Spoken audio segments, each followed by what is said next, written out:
So hey everyone, আসসালামু আলাইকুম। আশা করি তোমরা সবাই ভালো আছো, আমিও ভালো আছি। আজকে চলে এসেছি নিউ একটা ব্লগ ভিডিও নিয়ে, যেটাতে থাকছে আজকে একটা নতুন বছরের টাটকা টাটকা চীনা হাঁস। অ্যান্ড চীনা হাঁসটা নিয়ে এসে আমার আম্মি আর কি জবাই করে নিয়েছে। জবাই করার সাথে সাথে কিন্তু আমার ভাবি রাইস কুকারে পানিটা বসিয়ে দিয়েছিল। আই থিঙ্ক পানিটা বসানোর পরে কিন্তু এইটা করে নিচ্ছে, মানে আমার কাছে দিয়ে দিয়েছে, বলছে যে আমি হচ্ছে পানিগুলো অনেক সুন্দর করে হাঁসটাতে দিয়ে ভিজিয়ে নিই। তো আমি সেটাই করতেছি আর কি। আমি এই কাজগুলো ভালো করতে পারি, আমি ছোটোবেলা থেকে এই কাজগুলো দেখে দেখে বলেছি, আমি সবসময় এগুলো ফলো করছি। আই থিঙ্ক আমি আমার নানা বাড়ি যখন থাকতাম আমার মামির কাছে শিখছি, আমার ইত্যাদি ইত্যাদি যাদের কাছে ছিল আর কি, খালা মামি যেটা ছিল তাদের কাছে শিখছি। আর বাসায় থাকছি যখন, তখন আমার বড়ো মা ছোটো মা সবার কাছে শিখছি আর কি। আমার অনেকে ফুপি ছিল, চাচিমা ছিল, বৌমা ছিল। আই থিঙ্ক সবার কাছে সব কিছু শেখা আমি কিন্তু ওইভাবে নিজের মায়ের থেকে সব কিছু শিখি নাই।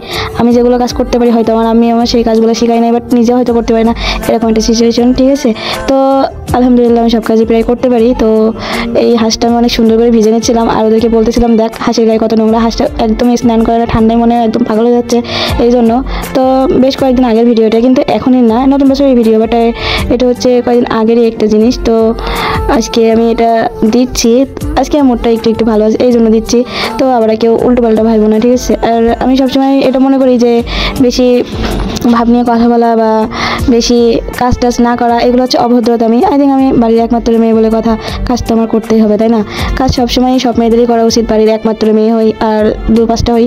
তো কথা বলতে বলতে কিন্তু আমি হাঁসটা ক্লিন করে নিয়েছি। আই থিঙ্ক আমার হাতে লাগবে বলে আমার আব্বু আসছে, আব্বুর কাছে কিন্তু হাঁসটা কাটতে দিয়েছি। আব্বুকে বলছি যে তুমি হাঁসটা কেটে দাও। আব্বু মাঠে গিয়েছিল ঘেরে আর কি, ঘের থেকে আসছে।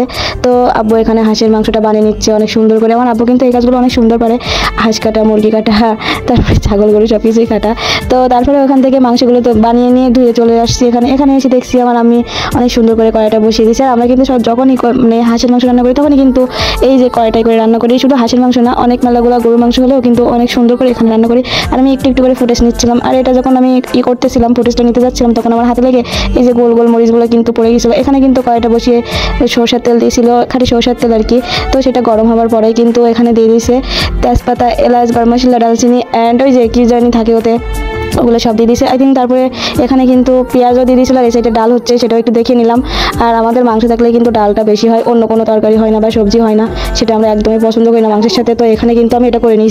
আর তারপরে দেখো আমি কিন্তু এখানে এক এক করে মশলা অ্যাড করে নিচ্ছিলাম। এখানে রসুন বাটাটা আমার ছোটো একটা খুন্তি দিয়ে দিচ্ছিল, আর আমি এখানে বড় একটা খুন্তি দিয়ে নাড়ানাড়ি করতেছিলাম এক হাত দিয়ে। আর দেখো যখন একটা মাল মশলা দেওয়া হয় তখন কিন্তু ধোঁয়াটা বেশি বেশি করে বার হয়, এটা অনেকেই জানে হয়তো। আমার এটা মনে হয় একদম বিরক্ত লাগে, কারণ ভিডিও করতে গেলেই তো ভিডিওতে উঠবেই না এই জিনিসগুলো। আর এখানে কিন্তু আদাটাও দিয়ে দিচ্ছিলাম, মানে আমি যেটা বলতেছিলাম সেটাই আমার আমি দিয়ে দিচ্ছিল। আমি হাঁসের মাংস, গরুর মাংসটা অনেক বেশি ভালো রান্না করতে পারি। আর এটা কিন্তু আমি এক জায়গা থেকে শিখছি, কাউরে মানে ফলো করি নাই, বাসার কাউরে ফলো করি নাই, বাইরের একজনের দেখে ফলো করছি। আমার একজন পরিচিত আপু আছে, তার দেখেই ফলো করছি। তারপরে এখানে কিন্তু লঙ্কার গুঁড়োটা দিয়ে দিচ্ছিলো। তারপরে হচ্ছে এক এক করে সব মশলাগুলো কিন্তু অ্যাড করে নিব, ঠিক আছে। এটা অনেক মানে লং একটা ভিডিও ছিল, আমি কেটে কেটে ছোটো করে দিয়েছি। আর এটা দেখো আমাদের মশলাদানি, আই থিঙ্ক আমাদের ঝাল বাড়ছে, আমার ভাবি এই জন্য একটু ঝোল মতো হয়ে গেছে। আমাদের একদিনে মশলা করে রেখে দেয় তো অনেক দিনের জন্য, অন্তত 10 দিন তো খাই, একদিন মশলা করে রেখে দেয় ফ্রিজে। তো যাই হোক, এখানে কিন্তু ঝাল বাটাটাও দিয়ে দিয়েছিলো, গুঁড়োটাও দিয়ে দিয়েছিলো। আই থিঙ্ক এখানে কিন্তু অনেক সুন্দর করেই আর কি নাড়ানাড়ি করছিলাম। লবণটা দিতে হবে বলে এক্ষুনি লবণটা দিয়ে দিয়েছি। লবণ না দিলে কিন্তু আমার মনে হয় যে মশলাটা তলায় লেগে যাচ্ছে, এই জন্য কিন্তু অনেক সুন্দর করে আমি দিয়ে দিচ্ছিলাম। আমি কিন্তু ওইভাবে রান্নার কথা কার সাথে বলতে পারি না, বাট রান্নাটা করলে অনেক টেস্টি হয় এটা আমি মনে করি, ঠিক আছে। তো যাই হোক, আমার হাতের রান্না সবাইকে একদিন খাওয়াবো ইনশাল্লাহ, যদি খাইতে চান আপনারা দাওয়াত চাবেন, আমি ইনশাল্লাহ আপনাদের দাওয়াত দিব। তো এখানে হলুদটাও দিয়ে দিচ্ছিলো, হলুদ গুঁড়াটা না দিলে কিন্তু কালারটা সুন্দর হবে না, এই জন্য দিচ্ছিলো। আগে ঝালের গুঁড়ার মতন কালার ছিল, আর এখন কিন্তু অন্য একটা কালার চলে আসছে। তো যাই হোক, এখানে কিন্তু আমি অনেক অনেক কষ্ট করছি, হাঁসটা ক্লিন করছি, আবার সব কিছু করছি, আবার এখানে এসে কিন্তু রান্নাটাও করে দিচ্ছিলাম। তো যাই হোক, আমি কিন্তু হচ্ছে এটাতে এবারে একটা সিক্রেট জিনিস দিব, তো একটু বেশি বেশি করে নাড়ানাড়ি করে নিচ্ছিলাম। মশলাটাও কত সুন্দর হয়েছে না ভাজা। এখানে কিন্তু এই সিক্রেট জিনিস এটা ছিল নারকেলের দুধ, ঠিক আছে। এটা একটু দিতে হবে, আর দেওয়ার পরে কিন্তু একটু নাড়ানাড়ি করে রেখে দিতে হবে। একদম বলক উঠে যাবে, বলক ওঠার পরে কিন্তু একদম কমের মতো আসবে, তখন কিন্তু মাংসটা ঢেলে দিতে হবে। তবে এই মাংসটা এত মানে টেস্ট, এত মজাদার, 300 ফিটে শাকিলাপুর মতো রান্না এটা। তো যাই হোক, আমি নামটা বলেই ফেলছি। তো আমি যখন নেক্সট টাইম 300 ফিটে গেছিলাম তখন আমি হচ্ছে দেখছিলাম তার রান্নাটা কীভাবে রান্না করেছে। তো এটা দেখে আমার শিখা আর কি, ওনার হাঁসের মাংস যেরকম স্বাদ এটাও এরকম স্বাদ হয়েছে।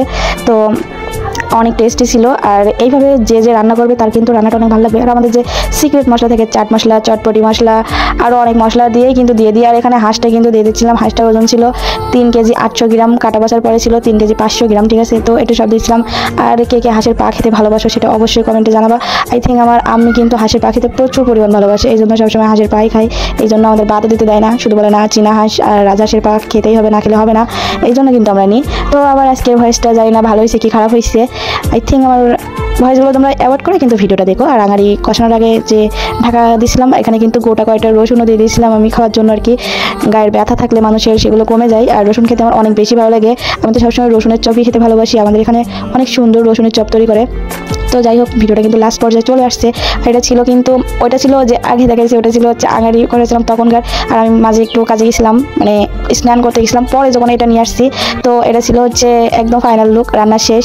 আর আমার আজকে রান্নাটা কেমন হয়েছে সেটা তোমরা সবাই জানাবার। এটা ছিল কিন্তু গরম মশলার গুঁড়া, ঠিক আছে। এখন রান্না শেষ, এখন রান্নাটা নামিয়ে নিব আর কি, কড়াইটা নিয়ে চলে যাব রুমে। তো হচ্ছে এখান থেকে রুমে যেয়ে আর কি খাওয়া দাওয়া শুরু করে দিব। আর রুমে যেয়ে খাওয়া দাওয়া শুরু করে দিয়েছি। এই যে এখানে আমি ডাউল দিয়ে আগে ভাতটা খেয়ে নিচ্ছি মেখে। আর আমি ডাউল একদম খেতে পছন্দ করি না, তারপরও বিসমিল্লাহ বলে খেয়ে নিছি।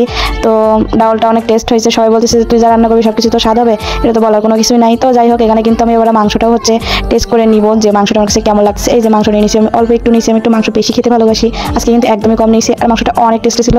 সবাই আমার জন্য অনেক বেশি দোয়া করবে। Love you all guys, tata by.